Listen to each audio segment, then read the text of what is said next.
The infamous 1980 plan to rescue a group of Americans held hostage in Iran ended in disaster. 30 years later, rescue methods have improved, but the missions remain risky. Friday, 33-year-old American photojournalist Luke Summers died during a botched special operations mission to free him from his Al-Qaeda captors. Here's what reportedly went wrong. A 40-person team of Navy SEALs landed about 5 miles away from the compound in Yemen, where Summers was being held. They approached the target on foot. When they got about 100 yards away, they lost the element of surprise, possibly due to a barking dog.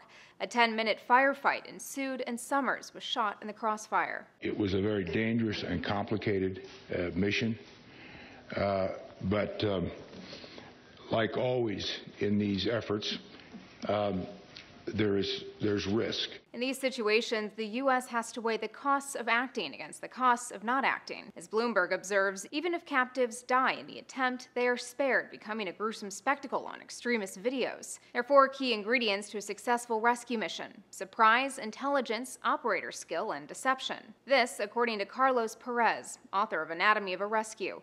He writes, "The historical cases show that in every instance any one of these 4 principles was overlooked, the operation was doomed." Faulty intelligence was the issue when the U.S. tried rescuing journalists Steven Sotloff and James Foley from ISIS.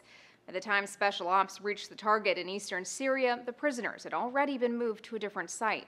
This isn't to say rescue missions can't be successful.